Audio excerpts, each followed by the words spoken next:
What is this about? Here's $10,000, now die. Okay, I can do that. That's easy. That's easy clap.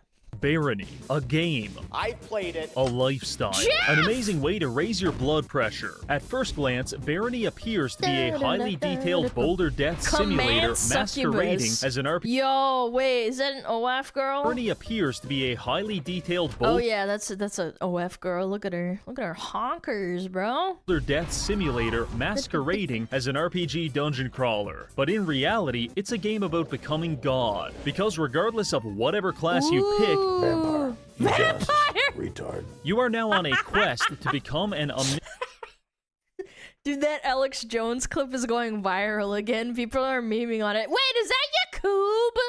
omniscient mega wizard doctor engineer hybrid who spends his time levitating, being invisible, transcending the need for food, and throwing ducks at people. And I have to tell you, it's all very fun. However, I seek a more pure experience. I crave the strength and certainty of capitalism. Because today, we'll be playing the game as the world's strongest merchant, Shmuley Goldstein. And by exercising extreme fiscal responsibility and indentured servitude, we will attempt to survive 35 floors of monsters to defeat the final boss and win the game. But first, hypothetical situation. It's 9 p.m. and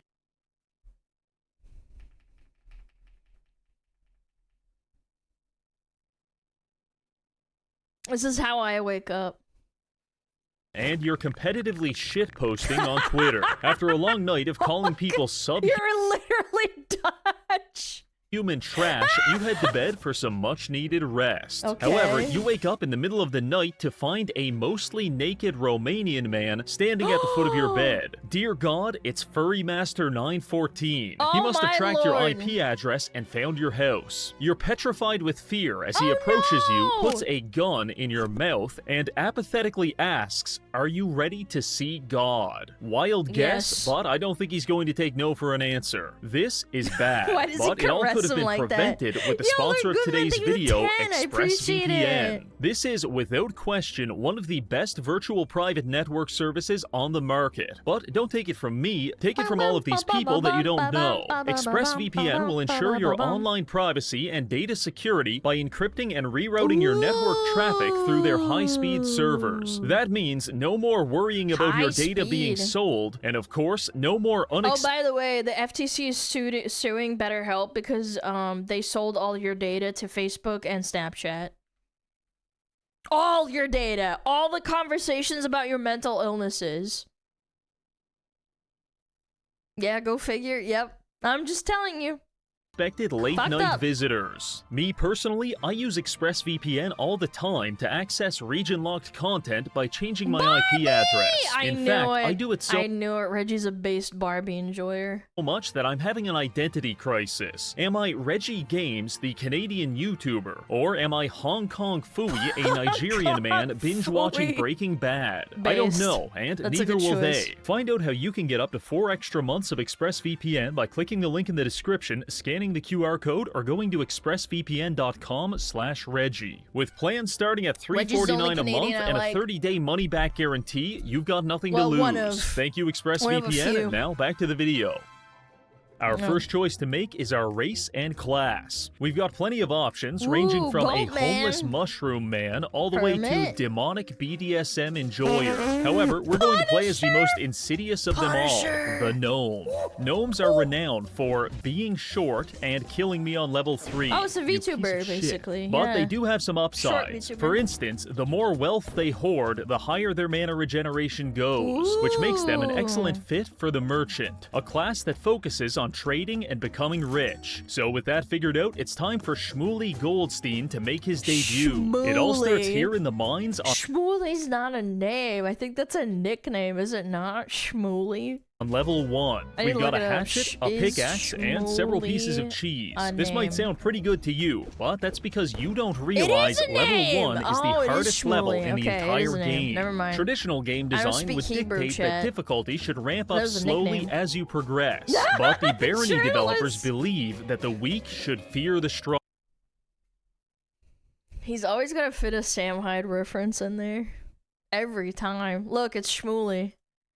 And they make that clear very quickly. Try fighting more than one rat at a time, you're dead. Equip a funny necklace, you're dead. Try brewing some health potions, not a chance. Finally, try standing perfectly still, and you're still dead. Given that, we proceed through floor 1 very carefully, utilizing stealth attacks as much as possible while doing our best to loot everything we can get our hands on. Rather insultingly, one of the first items the game offers us is an oversized jester's hat, and the second one is a hand mirror. So not only will the entire world know we're a clown, but now we'll know it too. However, Shmooly J. Goldstein will not be made a fool. By the end of this video, he will become a god. And he will also keep this hat because it gives +1 charisma. Proceeding through the floor, we fight our way past several rodents, reanimated skeletons, and anyone stupid enough to trust us. You see, in order to increase our character level, we have to increase our individual skills. And unfortunately for everyone else, most of them involve killing people. So there are no friends, there are no neutral parties, just ambulatory experience points waiting to be harvested. This is the necessary mindset of the XP Maximizer. By the time we finished looting floor 1, we made it to level 5 and picked up a few useful spell books. For example, this one summons a floating pickaxe to lobotomize your enemies with. Very nice. Soon, the people will have to take us seriously. Proceeding through the hatch to floor 2, we are immediately greeted with the barony equivalent of being told to go fuck ourselves. This flashing symbol indicates that in about 2 minutes, a 40-foot tall minotaur... Is that iDubbbz' girlfriend? Man, Reggie really is deep into it, huh? ...will spawn onto the map and pulverize us. Clearly, the difficulty curve is working as intended. So, wasting no time, we begin darting around the map in a desperate attempt to grab some loot and locate the exit before it's too late. Eventually, we come across this locked stone tower, which is exactly what we want. This is the entrance to a secret level, and by pulling these 2 levers, we open up the gate and make our escape just before the Minotaur has a chance to perform a hate crime on us. We have now entered the most infamous level in the entire game, the Gnomish Mines. This is a massive labyrinthian map populated by treasure, highly dangerous trolls, and dozens of gnomes. This might sound like a safe place for us since we are also gnomes, but let me tell you something. In this world, there is nothing gnomes hate more than other gnomes. So we begin exploring the mines very carefully, making sure to use hit-and-run tactics to slowly whittle down our enemies. Technically, we could leave at any time. The exit is right there, but we've got 3 things we need to do before that. First objective, kill some locals and use their pickaxes to mine as many resources as possible. This place is absolutely stuffed with gold, and I'll be damned if we leave behind even a single nugget. I know what you're thinking, Reggie, that's going to take forever, but don't worry, we've got a secret weapon, this almost useless piece of fabric. When a normal person equips a blindfold, they will have a hard time playing the game, but when we, a filthy gnome, equip the blindfold, we enter a state of sensory deprivation, which heightens our natural affinity for precious metals and allows us to literally smell every piece of gold in a 2-mile radius. Using this technique, we were able to track down every gold deposit in this godforsaken mine. Now that we've got some cash, we make our way to the top right corner of the map, where we find a fellow enjoyer of the free market. This is a shopkeeper, and he is our only friend in this cold, dark dungeon. Now here's the strategy. We buy everything he's got. Doesn't matter if it's trash. The simple act of purchasing it levels up our trading skill, which levels us up as a character. Then we sell all that stuff back to him and buy more stuff. Technically, we are losing money on these transactions, but think of it like an investment. Because if we can max out our trading skill, we will earn the ability to sell anything to shopkeepers, even valuable gems. And that is where the real money is. By the time we were done executing this technique, we managed to grind out 4 levels and get our trading skill up to 75. Additionally, the shopkeeper sold us a new shield and 2 pairs of steel anti-gravity boots. Normal steel boots weigh around 40 kilograms, but these ones weigh 80 kilograms less, making them atmospherically buoyant. This This is important because our weight affects our speed, and in Barony there is no easier target than a morbidly obese man who has immobilized himself under the weight of his own gluttony. Now let's move on to our last objective. In the bottom right corner of the map is a legendary spellcasting helmet guarded by a series of highly dangerous booby traps. Wow, guys, very impressive trap room you've got here. Be a real shame if I had 7 pickaxes in my inventory. With the traps disarmed, we are now free to grab the Sphinx's Cask. Sporting +8 intellect and +3 armor, this helmet is basically our best in slot for the rest of the game. Now all that's left for us to do is finish exploring the map and get out of here. This took about an hour, so I'll give you the highlights. 20 minutes running around electrocuting gnomes, 20 minutes finding more treasure, and 20 minutes creating a minimum wage labor force. That last one is very important, so listen closely. As a gnome, no one wants to be our friend. This isn't a political take, it's an observation. Because every time I talk with an NPC, they try to stab me. So our only option is to deceive them into compliance by manipulating the currency. What we do is run around until we find these piece of shit rocks worth $1. Then we cast a magic spell on it and suddenly it's valuable because we said so. Then we take those artificially monetized— It's just like actual capitalism. It's only valuable because I said so. Yeah, like designer glasses and shit. Items and beam them off people's heads to convince them to work for us. Congratulations, we have now established our own fiat money system, but way worse, because this ain't even fractional banking. In fact, it's not banking at all. You're gonna work for Shmuley Goldstein until you die. You're a lightning staff gnome that fights enemies from afar? Very cool. But the second that staff runs out of charges, I will be sending you to the front lines to fist fight a troll. And when you inevitably perish, I will be selling all of your personal belongings to the nearest pawn shop. Point is, with this technique, we were able to enlist a small posse of delinquents to act as our bodyguards. In fact, we even got really lucky and recruited a succubus. This is terrific because the succubus can seduce units into joining our party even if we're already at the party size limit. I thought this would be pretty good. However, as we will soon find out, it is completely broken. Regardless, we're all done in the mines, so let's get back to the dungeon. The next 2 levels of the dungeon were a deeply confusing experience. Within 60 seconds, I found a book on how to be an alpha male, found a necklace that literally chops my dick off, and then to balance it all out, I almost got killed by a boulder. After that, we wandered around in a daze while our followers beat the shit out of everyone on the map. I didn't tell them to do that. They just inherently know I want it, which is what makes them good followers. Eventually, we came across a series of merchants, at which point I was obligated to spend an hour min-maxing our trading skill to appease my compulsive desire for number go up. Here's the summary. We added 4 more anti-gravity boots to our collection, grabbed an alembic to allow us to practice alchemy, and most importantly, we maxed out our trading skill. All of this landed us at 7,000 gold, which bumped us up a tax bracket into wealth level 3. Not bad. All of this was done just in time for the next secret level, Mine Town. Barely a town, and certainly not a mine, Mine Town is actually a religious site for— Okay, this was not an intentional pause. I was gonna ask, didn't we watch him play a game that's very similar to this? It's a dungeon crawler with a very similar style. Members of the free market. That's because it has 4 shopkeepers and plenty of what I call free resources. If you're playing one of those non-capitalist slop classes— It was Barony too. Oh, it's the same thing with the rat. Oh, see, I remember now. It's coming back to me. You probably won't care about this level, but for us, this is huge. He modded it, I'm pretty sure, But Reggie, how can I maximize my— Christian?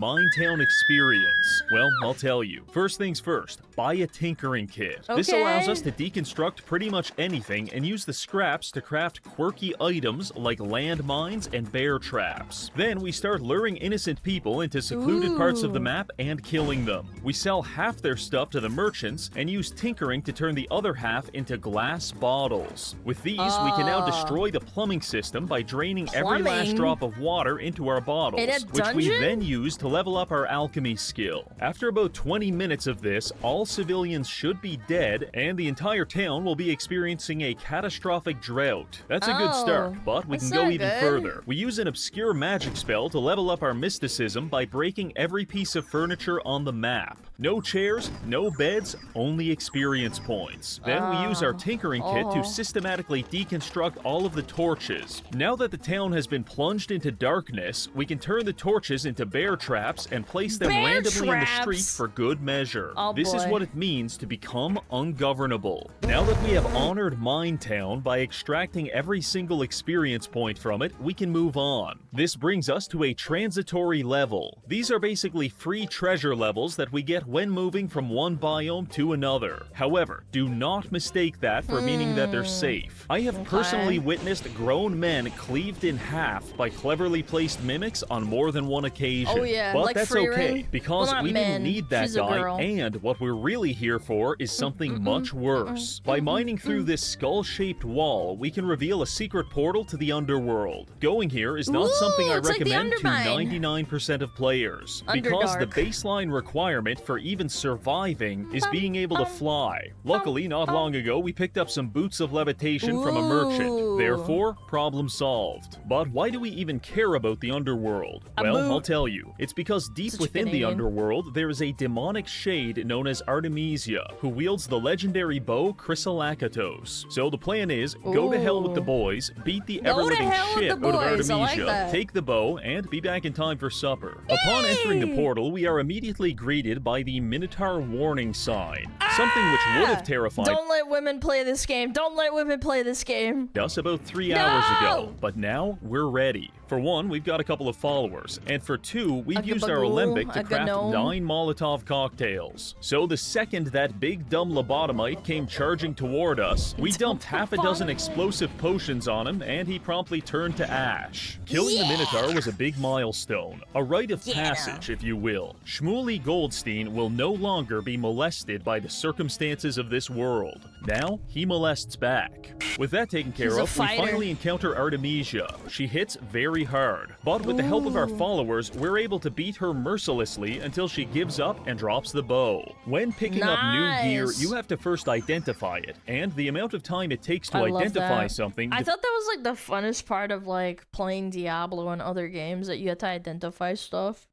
I don't know, the dopamine of finding stuff and like going back to town, it's your little treasure. I don't know, I kind of miss it out of like old games. Depends on how good it is. Special. G string of hepatitis, 5 seconds. Ring of might, maybe 30 seconds. But legendary bow Chrysolacatos, 7 goddamn minutes. However, it was worth the wait, because this bow does 6 damage, never degrades, has a chance to enchant our arrows, and after repairing it, we even got the damage bumped up to 11. So a lot of people are going to start dying. While looking for our next victim, we came across a unique character named Robin Hood. At first, I was thinking about recruiting him by shoving a fistful of gemstones up his nose, but then I remembered his entire identity is based around robbing rich people. So obviously, we put a generational beating on him and recycled all of his clothes into landmines. With that taken care of, we finally escaped the Underworld and returned to the dungeon, just in time to enter the next biome, the Swamp.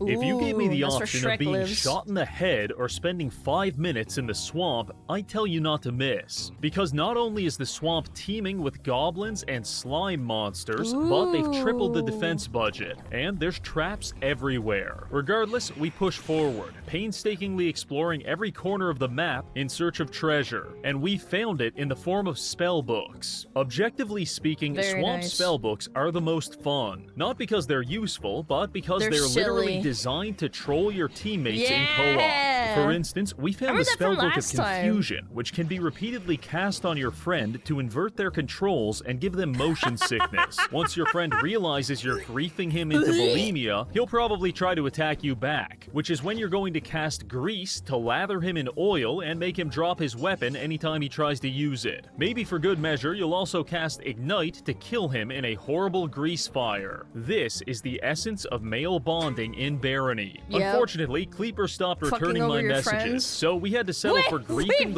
Wait, go back. Hey! Please reply. I showed you my pee-pee. Please! So we had to settle for griefing the local goblins instead. However, Reggie's all kinda of this strong. dicking around did come at a cost, because it takes a long time to explore each floor, and starvation is slowly creeping up on us. For the past hour, we've been surviving on a diet of greasy tins of food, but by this point, smells we've like completely beef, run out, like and your we're starting mom. to take hunger damage. Many a promising run has been cut short due to poor food management, Yeah. but Shmuley Goldstein refuses to die with anything less than 100,000 pieces of gold to his name. So we pushed through the pain. Eventually, we hit a lucky break where, after finding a series of chests, one of them tried to kill us, only for us to explode him like a piñata and feast upon his innards. some The chest was full of cheese? cheese, cream pies, and more industrial-grade cream pies. Don't slop, say that which around should chat. keep us running for the They'll next get few excited. levels. Probably the only other important development during our time in the swamp was that our succubus started recruiting tons of new allies. In fact, she even managed to recruit It's all her sips. a legendary zombie named Coral Grimes. He's Coral very powerful, Grimes. and he also has 3 of his own followers, so our party is now 7 or 8 people, that's a despite having a lot. follower cap of 4. Our time in the Nice. swamp Easy came to an clap. end when we stumbled upon a portal to the haunted castle. As with any secret level, this is an exceptionally dangerous place with exceptionally valuable loot. Our first order of business was to make our way inside the castle. It is here where we will find tons of gold and some legendary boots. But the second we touch anything, 25 zombies are going to rise from the dead and try to kill us. So some preparations are necessary. We start by covering the castle entrance with bear traps and a thick layer of grease. Nice. After that, we DVD brew a few time. Molotov cocktails, get everyone in position, and grab the legendary boots in order to start the show. Almost immediately, the first wave of zombies was upon us, rushing down the entrance, only to find themselves thoroughly lubed up and dicked down. After healing up the troops, we pushed out of the keep to start the zombie extermination process. Is that I was naked expecting this to be the Leon hardest Kennedy? part, but to my surprise, our No, succubus just stop. charmed every zombie we came across, and within 30 seconds, our party had doubled in size. We are now commanding a small-scale undead army, Let's which we were go. able to You're like a use to necro. slowly clear out the rest of the map and grab all of Necromancer. the loot. Notable finds include a shitload of gold and a spellbook of Remove Curse. Being able to remove Nice. curses is high-level utility magic, because at least Nice. half of the spellbooks in this game are cursed. And if you try Yeah, to especially read the from a cursed powerful ones, huh? spellbook, it literally lobotomizes you. Thankfully, we won't have to worry about that any longer. We were also able to increase our tinkering to level 80, which means we can now craft the single greatest item in the entire game, a leather backpack. I'm not exaggerating when I say Why is that it I so spent special? 30 minutes on each floor just managing my inventory. And with this backpack, we've now got an extra 10 slots to work with. Naturally, I Soy filled it up with our pog! anti-gravity boots, which turned it into something Huge. approximating a giant helium balloon Oh, it's attached to our me! back. I'm With going to all of that taken McDonald's. care of, it's now time for us to proceed to the next biome, the Sand Labyrinth. This area is known for its absolutely massive labyrinthian maps filled with bug people. Fortunately, we've maxed out our leadership stat, and the game tells us we should now be able to recruit them. Excited by this prospect, I walked straight up to one, attempted to shake his hand, and instead got stabbed in the face. So I guess that was just a fucking lie. Welcome to the Sand Labyrinth. The majority of our time here was spent doing this. The only reason we didn't starve to death was because we found a ring of slow digestion and a sweetgrass sprig. Both of these Uncursed. items together form a very powerful anti-starvation build, which reduces our hunger rate to somewhere around 30%. This gave us plenty of time to dick around and also encounter one of my favorite NPCs in the entire game, Oh, Jester. the Potato King. He's a goblin with a jester hat, suspenders, a beard, and a certain indescribable aura. So naturally, I JoJo equipped my reference. nicest gem, ran straight up to him, and threw it at his face in an attempt to recruit him. Unfortunately, we must be at our follower limit, because it didn't work and a giant fight broke out, at Oh, which point I no. was forced to execute him with blood magic. Killing the Potato King felt like strangling my own father to death in the pouring rain. It was emotionally devastating, but rather than confronting those feelings like a man, or God forbid, going to Based. therapy about it, You know what? Fuck you. I just forced you! one of my other followers to equip love his that show. clothes clothes, thereby turning him into a replacement Potato King. And just like that, it's almost as if it never happened. However, we decided to keep one thing for ourselves, the Potato King's legendary mace, Sharur. If all of the legendary weapons in Barony were internet users, Sharur would be the Redditor, because it is obnoxiously quirky and wait. Reference to the Lilo Pony fandom debate on which characters Rainbow Dash is the best pony. Reference to a conspiracy theory of George Bush and the events of 9/11. Oh, these are all flavor texts for the legendaries? That's funny, dude. Obnoxiously quirky and refuses to shut up. So much like a Redditor, we ignore it. These are all the things that Mace says. Okay, that's pretty good too. The reason we put up with this in the first place is for the special ability. While we have this mace equipped, it increases our mana regeneration. That's and that effect scales dramatically as our mace skill goes up. So over time, we can double or even triple our mana regen. For a piece of shit spellcaster like us, that is incredibly valuable. At this point, I feel our D&D style party has finally come into view. We've got Shmuley Goldstein, the financial wizard, Succubus, the goon farmer, Coral Grimes, the Death Knight, and Coral Grimes, the Death Knight. It's the Lich King, but he's pregnant. I hate this so much. And Potato King the Second. Between the four of us, I like our odds. So our party pushed through the sand labyrinth and even completed 2 secret levels in the process. Long story short, we made a shitload of money and killed a Minotaur in order to take his legendary spear. With the sand labyrinth complete, we can now proceed to the ruins. If we can make it through this biome, we'll finally reach the first boss, Baron Herks. Now in terms of trap density, the ruins is on par with central Poland, because these fuckers are everywhere. Fortunately, we have amassed an impressive collection of spells, and we've got one specifically for disarming traps. So it doesn't matter if you've spent all day carefully placing turrets and floor spikes. Shmuley Goldstein is going to spawn onto the map, pop a speed buff, and fly around systematically disassembling all of your shitty little traps until you're all alone. And God help you when you're all alone. With the traps out of the way, our followers are free to engage the dozens of gnomish gangs that inhabit the map. Most barony fights occur on the scale of 1v1 or maybe 2v2 combat, but these brawls were easily 30-person bloodbaths. Most of the locals did not survive, but some were smart enough to bend the knee and join our party. Thanks to this, our party size easily increased to around 25 people. We were recruiting everyone, even inanimate objects. Nothing was safe from the Goldstein Industrial Complex. In terms of looting, we were able to secure a few very nice spell books, such as Psychic Spear, which does massive damage, and also the Spell of Preservation, which prevents our gear from degrading as long as we've got enough mana. This is huge because some incredibly powerful items, such as Amulets of Magic Reflection, are balanced only by the fact that they can degrade. But now we can just ignore that and become immune to all magic indefinitely. I'm not going to lie, this build is getting absolutely filthy. Building off of that, we were able to find a merchant and push our gold reserves past 20k, which puts us at level 4 wealth with a massive 40% buff to mana regen. In terms of spellcasting, we are rapidly approaching a god-level sorcerer. There's just one more place we need to visit to solidify our status, the Mystic Library. Proceeding through a secret portal, we arrive there. The magical archive containing some of the strongest spells in the game, and also several people we can murder for the crime of existing. A wise man once said, you should have a plan to kill everyone you meet, and that's fair. This fetish guy from TF2?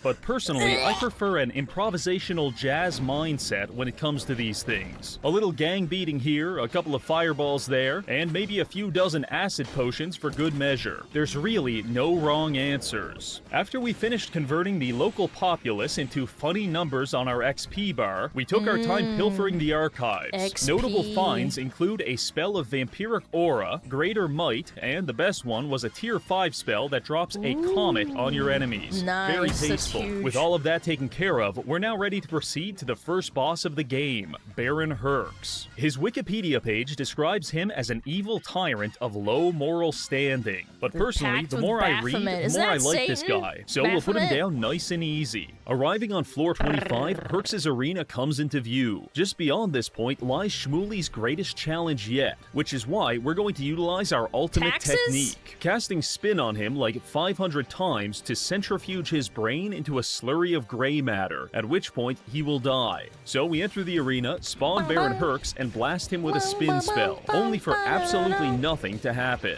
Dear God, he's immune to being spun. At this point, we've got no other option. If we can't turn your brain to mush with shitty magic spells, we're going to have to do it the old-fashioned way. So I called in our 25 followers and had them curb stomp his skull relentlessly. Truly, the most dignified death we could offer to a fellow capitalist. Someone else do With it. that That's what I taken care always of, say. we open an escape portal and head to the nearby Hamlet, where the townsfolk are celebrating our heroic victory. The Hamlet is one of the few levels that is actually intended to be purely peaceful. Everyone is celebrating our victory, the shopkeepers are all very kind, and generally, it's a good time. Which is why we are morally obligated to kill everyone here. Just as the blank canvas taunts the budding artist, so too does the peaceful Hamlet taunt the serial-killing capitalist. And so, it's time we make our first brushstroke. The reason the Hamlet is so peaceful is because everyone here is absolutely jacked. It's full of high-level adventurers, and every shopkeeper is at least as strong as Baron Herks. Furthermore, no merchant in their right mind would dare attack a shopkeeper, because if we do, we'll get banned from trading with them for the rest of the game. And therein lies the problem. We have to kill all of these people without even touching them, which is why we're going to convince them to kill each other. A few levels back, while we were looting, we came across one very special item. It's called the Ring of Conflict, and whenever you put it on, it turns the surrounding area into Memphis, Tennessee, because everyone near you will start stabbing and shooting each other indiscriminately. I think you can see where this is going, so let's test it out. First, we take all of our followers and sequester them to a corner of the map where they can avoid the coming civil war. Then we find a shop with 2 traders. I make sure to sell a bunch of our stuff to them first because we want their money. And don't worry, we'll be getting most of it back in about 5 minutes. After that, we drink an invisibility potion and hide in the cuck corner. Now we slip on our Ring of Conflict and watch the show. This process takes a very long time, but eventually one of the shopkeepers will explode into a million pieces and drop their inventory. Once that happens, we take off the ring, grab all of the loot, sell it to the other shopkeeper, and move on to our next target. The hard part about this method is that much like political streamers, the shopkeepers have to make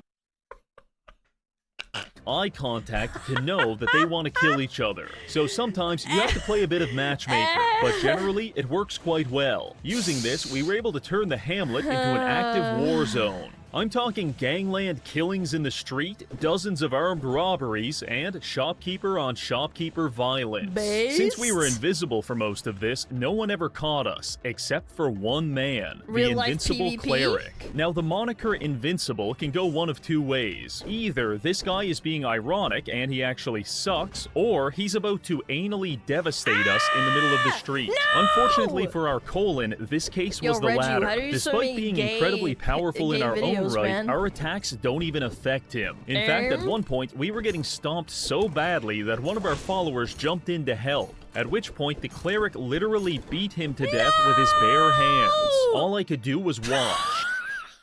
The only way we were able to stop him was to just wail on his armor until slowly each individual piece was destroyed, at which point we finally started damaging him. Once we put him down, we were free to finish killing everyone and selling their inventory to the only remaining shopkeeper. By the time we were done, we had accumulated about 50,000 gold, which put us halfway to my personal dream of 100k. Now for the final touch, we head to the sewers where we encounter the secret merchant, who is either the worst judge of character I have ever seen, or the most subversive comic of all time, because he greets us by saying that he loves exploiting people for money, but he can tell that we have too much of a heart to do something like that ourselves.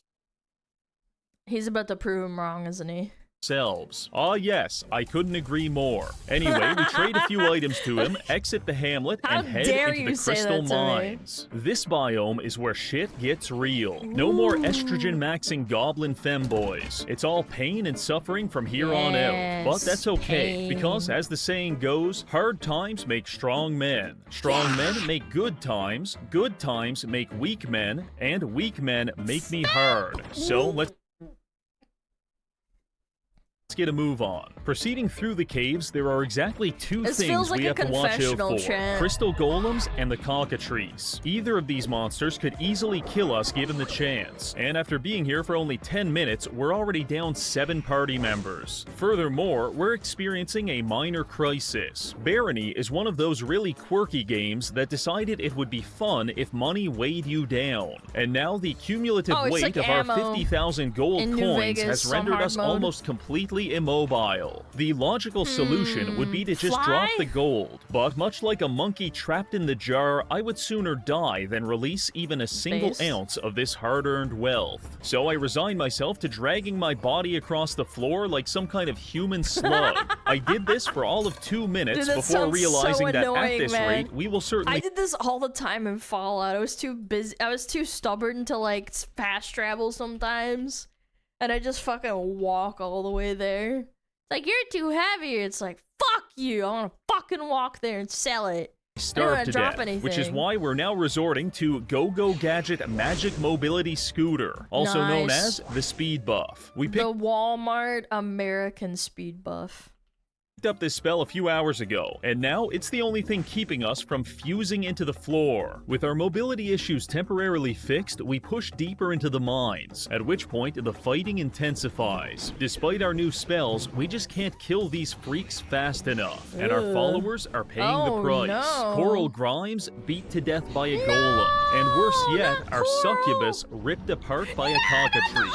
Truly a dark day for capitalists everywhere. They're leaving us one by one, abandoning Shmooly in his hour of need. But you know what never left us? The gold. The gold doesn't betray us by getting torn to pieces in a dimly lit mine shaft. The gold loves us, and we love the gold. I worship the gold. We are the gold. I talk to the gold. I am and of course, Goldstein. I make love to the gold. In exchange, we are rewarded because as we fumble our way through the dungeon, we come across the single greatest item for our class, the Golden Mask. I don it and immediately feel a jolt of electricity course through my body, from the top of my head to the tip of my you-know-what. We have reached our final form. As you listen to my erotic Scrooge McDuck-style fanfiction, you're probably wondering what's so good about this mask. Well, I'll tell you. It gives us a 50% weight reduction to all gold in our inventory. That means no more mobility scooter. We can finally walk like a normal human being. But we can go even further. By combining our blank scrolls with this enchanted feather, we are able to bless the mask. After doing this twice, the mask now reduces our gold weight by 150%. So not only is our enormous sack of gold not weighing us down, but in fact, it's actually lifting us up and offsetting the weight of everything else in our inventory. Wait, that's so insane. The more gold we hoard, the less we weigh and the faster we become. This is merchant apotheosis. That's Perhaps sensing that we were getting a little too cocky, the game decided to humble us by having me fight an incubus. We almost died here because these little bastards use confusion spells that invert all of your controls. Left becomes right, up is down, and basically go fuck yourself. It's quite disorienting. But after surviving that, we picked up the pace, speedrunning the next few floors and acquiring a couple more spells such as Portal of Teleportation and Void Chest. Teleportation is self-explanatory. You've got an intricately booby-trapped treasure room protected by several locked doors. I think I'll just phase through the wall, grab all the stuff, take a shit in the middle of the room, and leave. As fun as that is, Void Chest is even better, because it allows us to convert any treasure chest into cloud storage, which we can use to hold our most valuable items until we need to sell them. You are now living in a world where the global currency is produced issued and stored by a single magical gnome who is openly a violent and sadistic serial killer with near godlike superpowers. Every member of the World Economic Forum is currently having a painful erection at the very thought of this new world order. The only thing left for us to do here is to visit the Cockatrice's lair. Not because I want to go there. In fact, it's absolutely fucking dreadful, but it has a lot of money, so skipping it was never an option. The tricky thing about this level is that it has a high density of enemies. This is easily solved by equipping our ring of domestic abuse and then listening through the walls as our enemies beat each other to death. After that, I toss on a speed buff, rush into the room, and use a paralysis spell to incapacitate the survivors while we beat them to death with a mallet. Using this high-level problem-solving technique, we were able to clear out the entire dungeon and secure some highly valuable loot, namely this legendary chest piece and a tier 5 magic spell known as Waves of Blood. This is by far the strongest offensive spell we have access to, and while it does cost us 20% of our health, it costs our enemies 100% of theirs, so I approve. Moving into the final room, we just have to survive a solo battle against the Cockatrice himself. We entered the room with an invisibility ring on, so the Cockatrice can't see us. However, it can definitely see the guy right next to us. I'm not going to lie, this battle was not the stuff of legends. In fact, it was actually kind of embarrassing. But eventually, we found success running around like a dickhead and spamming Psychic Spear until we won. With that finished, we can finally head to the last biome of the game, the Citadel. In terms of level design, the Citadel is a sprawling monument to the very concept of an identity crisis. There are hidden rooms with nothing in them, sometimes there's no floor, sometimes there's ghosts, oh look, we're doing steampunk now, and finally we have vampires. It's all a bit overwhelming, but all things considered, we're coping with it pretty well. During our time in the Citadel, the trend of watching all of our friends die continued relentlessly. At this point, all we've got left is this blue Power Ranger and a couple of gay guys. While I do miss the succubus, I cannot deny that this is objectively a better fit for the channel. Also, it's probably worth pointing out, but by this point, Shmooly Goldstein has become an absolute cannonball of a man. This is as thick and juicy as you can get before getting sued by Games Workshop, and I love it. Proceeding floor by floor, we acquired a few solid pieces of loot while also realizing the full power of Waves of Blood. At first, those two companies like Nintendo and Wizards of the Coast and the last one, freaking whatever the fuck, Games Workshop, they're the fucking most sue happy. I'm skeptical about this spell because it costs a ton of health to cast, but when you wipe out an entire hallway full of people with it, you can no longer deny that this is the universal answer to all of your problems, because it will either kill the problems or it'll kill you. Speaking of which, we also developed a pretty bad habit of leveling up our alchemy by drinking unidentified potions. This resulted in several instances of us being drunk, being blind, horribly confused, and dissolving our intestines with acid. But that's okay. At its heart, alchemy always has been an exploration of the unknown. So you could just sit there identifying these potions with your scientific tools like some kind of pervert, or you could be a real man by chugging this unidentified sludge which will cause you to go deaf. The choice is yours. Other than that, we killed a few minotaurs, stepped on a series of clearly visible bear traps, fought a shadow version of ourselves and won, and then liquidated the contents of our safety deposit box to expand our wealth into the six-figure territory. Truly, there is nothing left for us but to defeat the final boss. And so we proceed to the final level. Here is where we will find the deplorable sorcerers Orpheus and Eurydice. They're not deplorable because they're evil. They're my iPhone just randomly minimized my V2 Studio. What the fuck? That was so weird. I didn't even touch it. I just saw it on the corner of my eye. Horrible because they're not evil enough. So obviously we have to kill them. But first, we need to establish the stack. In the bodybuilding community, the stack refers to the combined list of drugs which you can abuse before you turn yellow, and die. Oh, In boy, Barony, my it refers to the liver. cumulative list of buffs which we can put on ourselves to ascend into a low-level superhuman. First, we've got invisibility, levitation, increased strength, and magic reflection from our gear. Then we start stacking on the magic spells. Preservation to keep our armor intact, guard spirit to absorb attacks, thorns to deal damage back, envenom weapon for added damage, flame cloak for immunity to fire, and finally, speed to run around at 90 miles per hour. We could go into this fight and just gang up on them with our followers like we did last time, or we could even just abuse waves of blood to end this in like 10 seconds. But I am a man of theatrics, which is why I He's the decided to spend this jongleur, entire chat. video, 12 hours, quietly accumulating an inventory one full of run? explosive flame That's traps. crazy. And now I'm putting What if he does it all 100 in of one them down on the sitting? floor in the boss room. I can't tell you who's going to step on this, but I can tell you they won't be having an open casket funeral. Oh my now, let's God. begin. We go a little Obliterated. further into the arena, at which point the bosses spawn. And so begins the elaborate dance of trying to bait one of them into stepping on our Afghanistan welcome mat. Eventually, we do Well, succeed. now it's more like Orpheus Iraq, rushes into you the know, landmines Iran. face first and explodes into a million pieces. Meanwhile, the resulting trauma of seeing her partner blown to smithereens sent Eurydice into some kind of manic episode. So, much like a average woman. 1940s doctor, I remedy her hysteria by beating her with a blunt object. Well, actually, I know this is gonna be so nerdy, but actually, what they did is they porked the patient. Yeah, I'm not even kidding.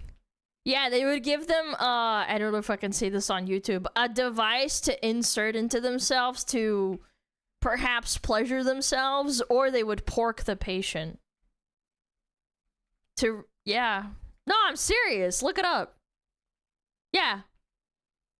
Yeah, they would give him a device or they'd just pork him straight up. Unfortunately, this I'm doesn't glad- work I'm so glad well, I don't and she live in that summons in time, several low-key. minions to kill us. We immobilize I them would with a hate that. series of ice Ew. waves and firewalls, and then return our attention to Eurydice, blasting her with waves of blood and an entire meteor shower, until her and all of her stupid followers are vanquished back to the abyss from which they came. And with that, Shmuley Goldstein, the paragon of capitalism and destroyer of evil, has vanquished Based. Orpheus and Eurydice for the crime of something. I'm not actually sure what they do lore-wise, but I bet it's bad. You know what, editor? Just put them in the Epstein files. There we go. And just like that, we're back on the right side of history. That's well, that's going to be right. it for We this did the video. right We've gone thing. from rags to riches to demigod omniscience. And I think you can't ask for Amazing. much more from the free market. So thank you to this month's patrons for supporting the channel, and finally, thank you for watching. Aww. Yippee!